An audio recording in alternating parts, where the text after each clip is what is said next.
Om Swastiastu.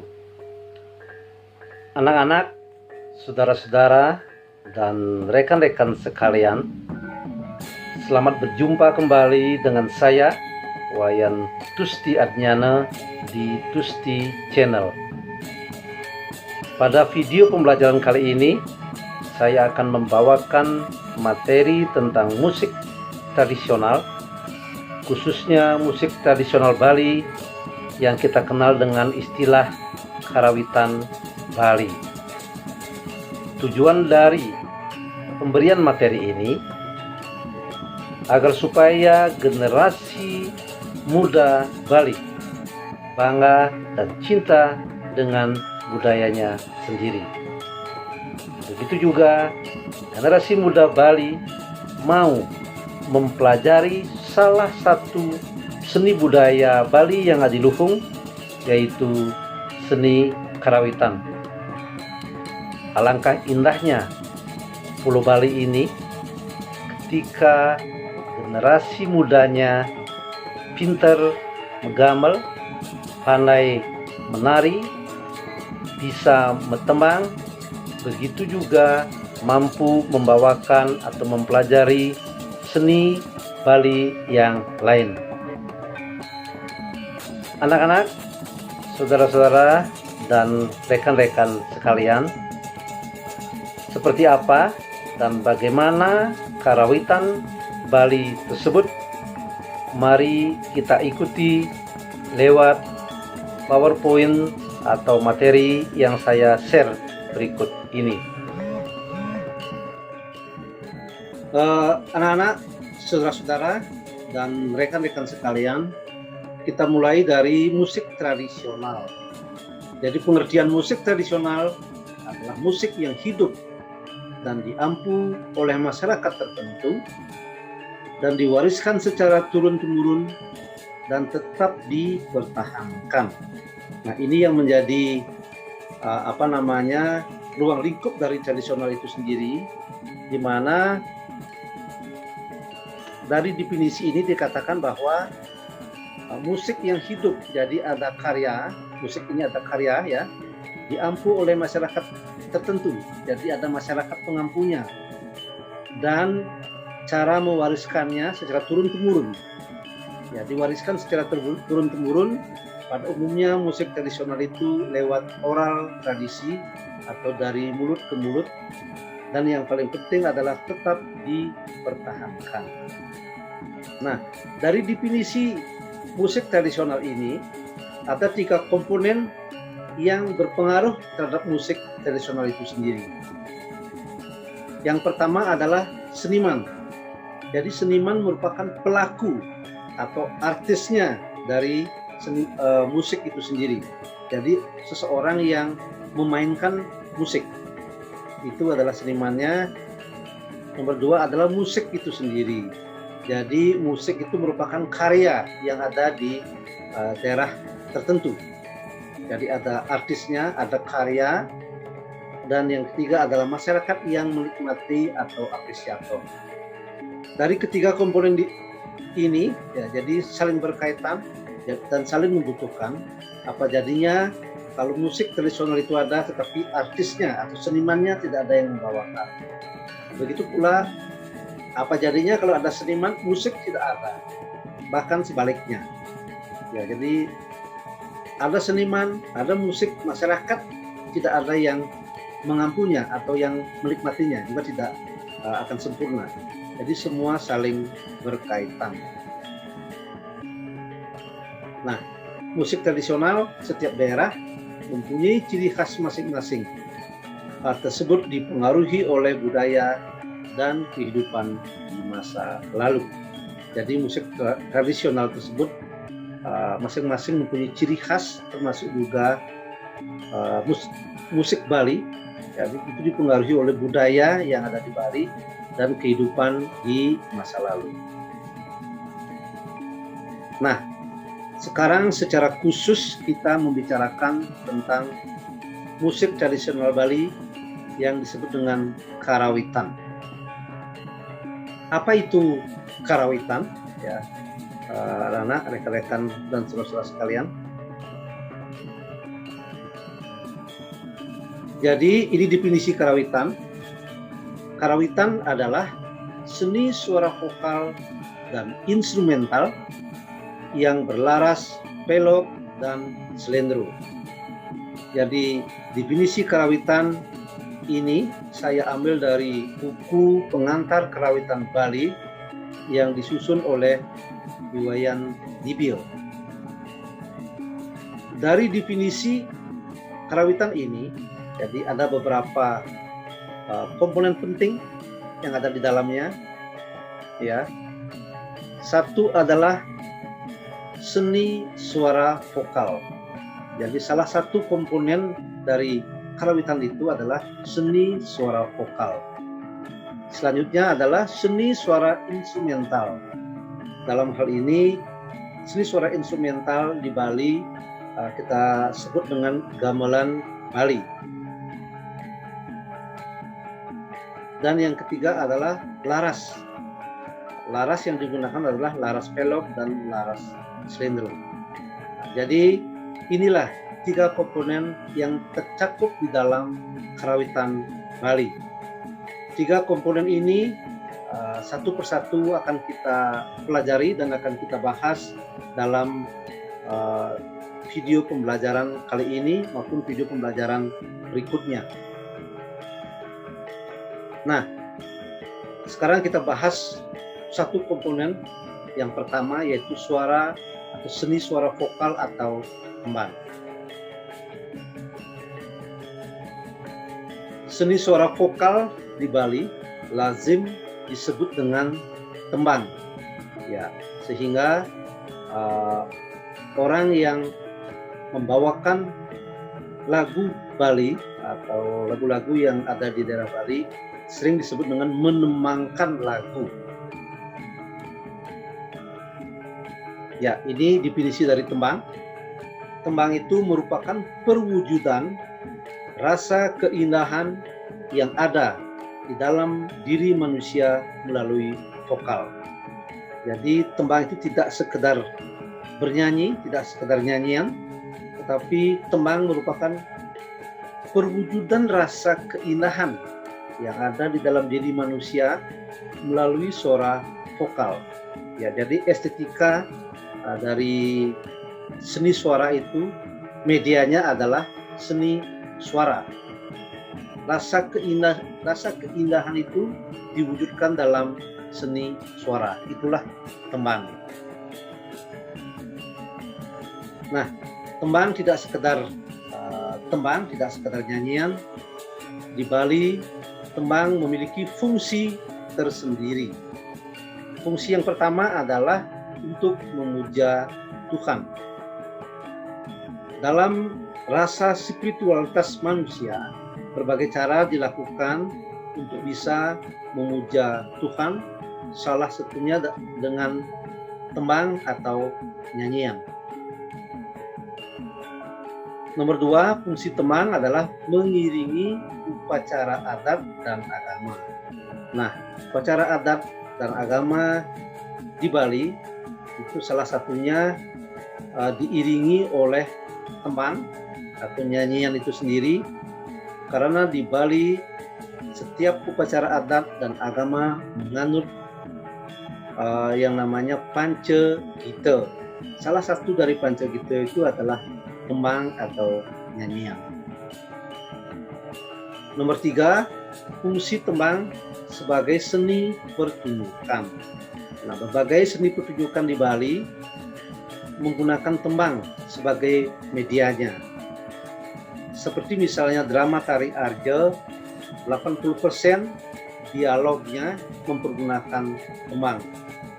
Selain drama tari Arja juga ada Prembon, Calon Narang, Sendra Tari dan sebagainya, itu salah satunya menggunakan tembang sebagai media ungkapnya. Nah, kita menilik ke belakang, ya, sejatinya aktivitas menembang di Bali sudah ada pada zaman pra-Hindu. Jadi pra-Hindu itu sebelum agama Hindu datang ke Bali. Ini dibuktikan dengan adanya prasasti Bebetin berangka tahun 896 Masehi yang memuat kata pagending. Nah, itu mencirikan bahwa aktivitas menembang itu sudah ada sejak lama, bahkan sebelum Hindu datang ke Bali.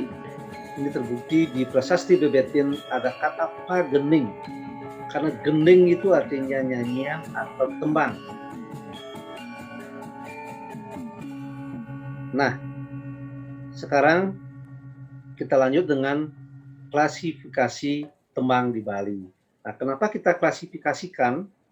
Supaya kita gampang untuk mempelajarinya, karena semua tembang itu mempunyai klasifikasi tertentu.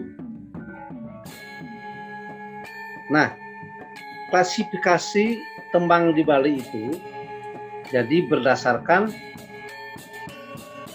ugar-ugar, ya, bahasa, ekspresi, ya. Jadi kita klasifikasikan tembang Bali itu berdasarkan ugar-ugar, bahasa, dan ekspresi.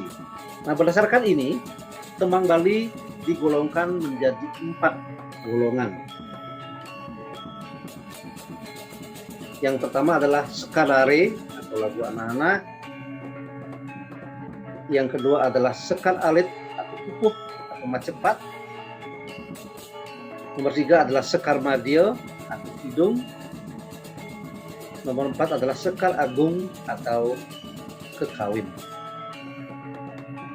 Anak-anak, saudara-saudara, dan rekan-rekan sekalian, mari kita bahas satu persatu dari 4 klasifikasi tembang tersebut. Yang pertama kita bahas sekar rari.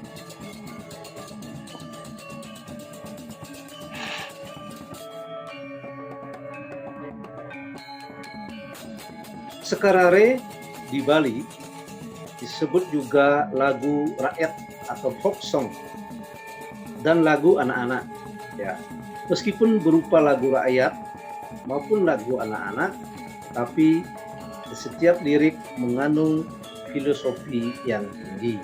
Nah, sekarare bukan sekedar sekarare, ya, melainkan sekarare itu mengandung filosofi tertentu.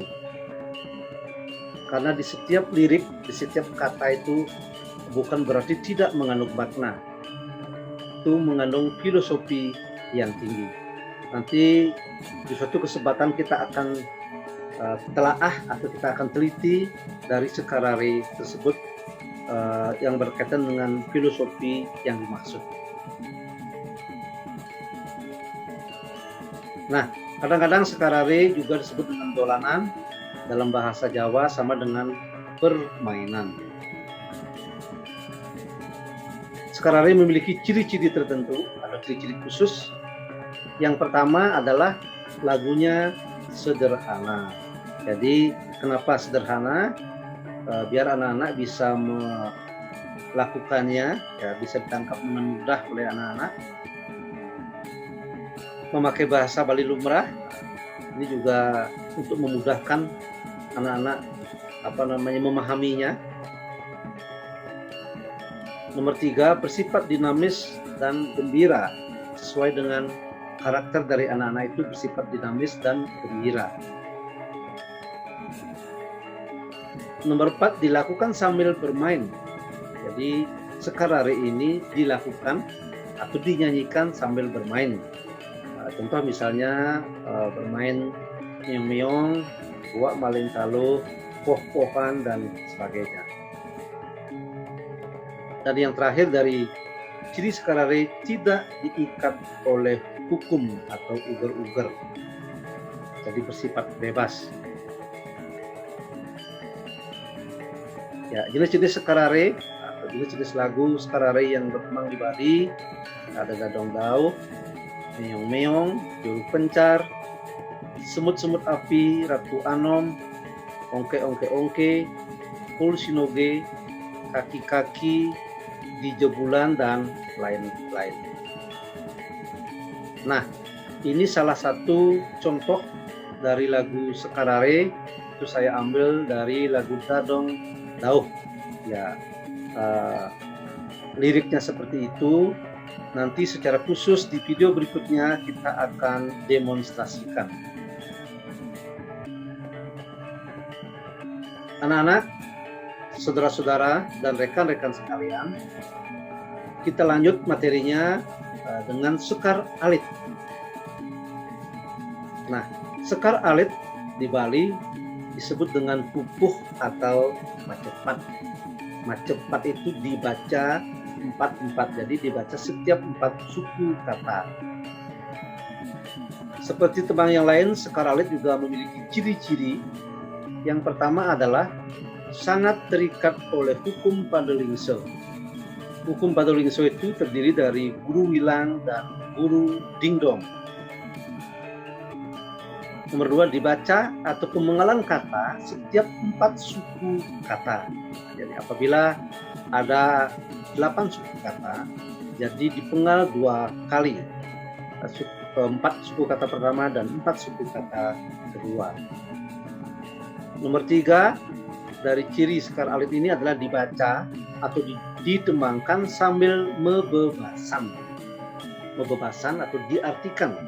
Artinya satu sebagai penembang, yang dua atau yang lain sebagai pengartos atau yang mengartikan. Nah, sekarang saya jelaskan apa itu Padolingso. Padolingso itu terdiri dari guru wilang. Guru wilang, wilang itu artinya bilangan. Jadi aturan yang mengatur jumlah suku kata dalam satu baris dan jumlah baris dalam satu bait. Apabila terjadi pelanggaran terhadap guru wilang, disebut dengan elung atau patah.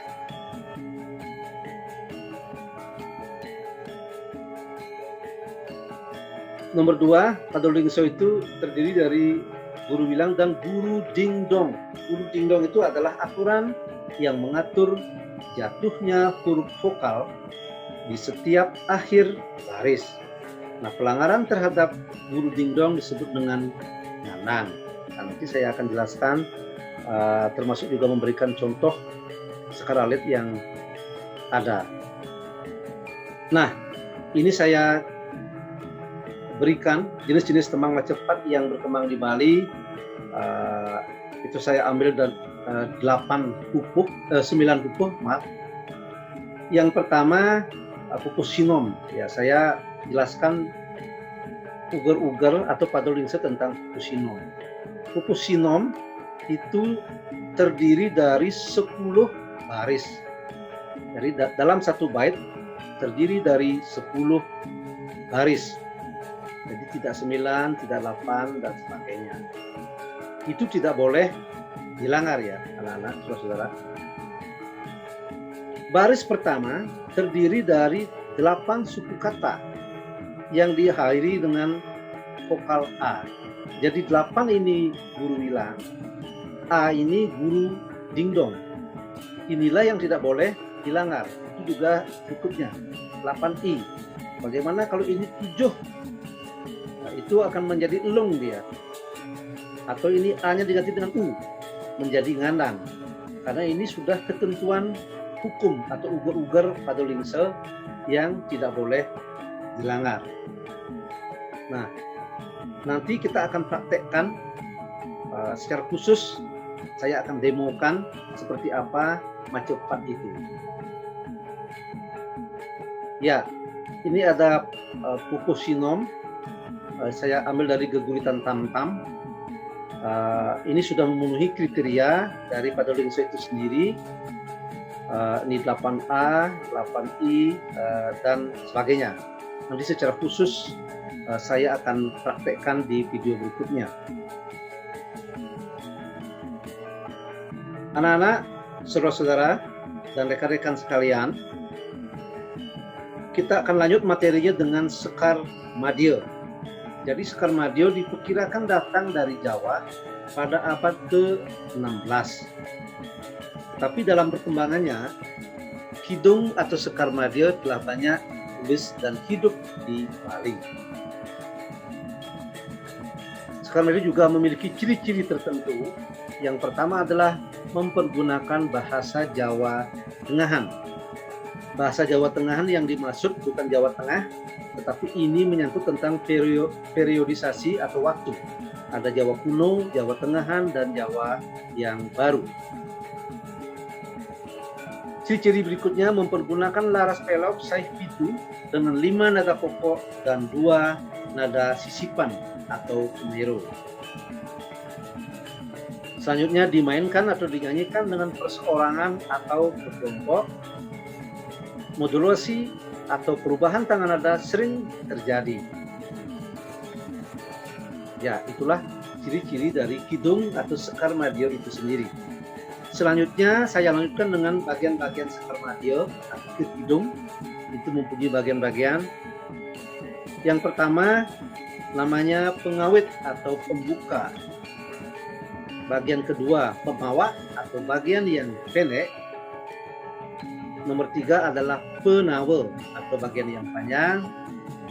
Bagian yang terakhir adalah pengawak atau bagian utama dari Sekar Madio itu sendiri. Nah, jenis-jenis kidung atau Sekar Madio yang berkembang di Bali banyak ya. Ada Wargosari, Aji Kembang, Kaki Tua, Sido Paksel, Rangga Dojo, dan lain-lain. Sekar Madio atau kidung itu sendiri memiliki klasifikasi khusus apabila digunakan di dalam upacara yadnya. Contohnya pada upacara manusia yadnya, jadi kidung atau Sekar Madio yang digunakan adalah kawitan tantri, malat rasmi, demung. Pada upacara dewa yadnya digunakan kidung kawitan Wargosari dan kidung Wargosari. Pada upacara butoyatnya atau mecaru digunakan puh jerum atau alis-alis hijau. Nah, ini contoh Sekar Madio atau contoh kidung saya ambil dari kidung Wargosari. Seperti yang lain juga nanti akan saya demokan secara khusus. Ya, anak-anak, saudara-saudara dan rekan-rekan sekalian, kita menginjak bagian yang terakhir dari tembang itu, yaitu Sekar Agung atau kekawin. Kekawin ini diciptakan di Jawa pada abad ke-9 sampai abad ke-16. Di Bali, kekawin disajikan dengan cara pembahasan, yaitu kekawin dinyanyikan atau diselingi dengan terjemahannya. Nah, kenapa dilakukan atau disajikan dengan cara membebasan? Karena kekawin itu sendiri memakai bahasa Sanskerta atau Jawa kuno, akan diterjemahkan oleh pengartosnya untuk memudahkan orang memahami isi dari kekawin tersebut. Ciri-ciri kekawin atau Sekar Agung: 1. Berbentuk puisi, yaitu puisi Bali klasik. Jadi sebenarnya kekawin itu merupakan puisi klasik ya, cuma ditembangkan dengan wirama tertentu. Nomor 2, menggunakan bahasa Sanskerta atau Jawa kuno. Nomor 3, sangat terikat oleh hukum guru lagu. Guru itu adalah suara yang panjang, sedangkan lagu suara pendek. Seperti kidung, kekawin juga memiliki bagian-bagian. Pertama adalah pengawit atau penyemak, istilahnya kalau bahasa Indonesia itu pembukaan. Nomor 2 adalah pengisap, suara yang lembut. Nomor 3 adalah pengumbang atau suara keras. Dan yang terakhir adalah pemalek atau penutup. Nah, jadi jenis-jenis kekawin yang ada di Bali: Ramayana, Baratayuda, Arjuna Wiwaha, Niti Sastra, dan lain-lain. Ya, sangat banyak jenisnya. Termasuk juga jenis-jenis wiramo yang ada. Ada Wiramo Aswalalita, Sronce, Sikarini, Pertiwitalo, Wasanta Tilaka, Sardulo, Wirat, Girisa, Puspitegro, Merdukumalo, Madumalon, Totako, dan lain-lain. Nah, ini yang saya katakan tadi ada hukum guru lagu. Jadi di sini anak-anak dan saudara-saudara bisa lihat saya memakai lingkaran untuk lagu dan saya memakai tanda strip untuk guru. Jadi ini di dalam teksnya setiap ada tanda strip atau garis bawah ini akan ditembangkan secara panjang. Artinya dilakukan dengan panjang. Anak-anak, saudara-saudara, dan rekan-rekan sekalian, di penghujung pertemuan kita untuk kali ini, saya akan simpulkan tentang apa itu karawitan Bali. Nah, karawitan seperti yang saya ungkapkan pada awal pertemuan, karawitan adalah seni suara vokal yang menyangkut tentang tembang dan seni suara instrumental yang menyangkut tentang gamelan Bali yang berlaras, pelok, dan slendro. Nah, untuk pembelajaran kali ini kita baru sampai pada materi seni suara vokal atau tembang Bali. Kita akan lanjutkan materinya tentang seni suara instrumental atau gamelan Bali pada video berikutnya. Demikianlah pemaparan materi untuk saat ini, dan pertemuan ini saya akhiri dengan Paramo Santi. Om Santi Santi Santi Om.